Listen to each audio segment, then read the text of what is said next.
Creative crackers not 7 நான் உங்கள் அக்கா சிவா என்கிற சிவராம் கிருஷ்ணன். சரி, இன்றைக்கி நம்ம என்ன வீடியோ போட போகிறோம்? அது வழக்கம் போலவே நம்ம எப்பவுமே ட்ரெண்டிங்காக இருக்க வீடியோலாம் போடுவோம்.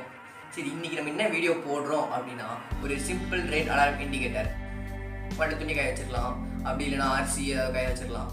அப்போ அந்த மாதிரி நேரத்தில் நம்ம சீக்கிரமாக போய் அதை எடுக்கலாம், அதாவது ஃபுல்லாக நிறைய காப்பாற்றலாம். சரி, எப்படி செய்யலாம் அப்படின்றத இந்த வீடியோவில் பார்க்கலாம். அதுக்கு முன்னாடி இந்த சேனலை சப்ஸ்கிரைப் பண்ணலாம், சப்ஸ்கிரைப் பண்ணிடுங்க, லைக் பண்ணுங்கள், இதை டவுட்ஸ் இருந்தால் கமெண்ட் பண்ணுங்கள். இது உங்கள் அக்கா சிவா.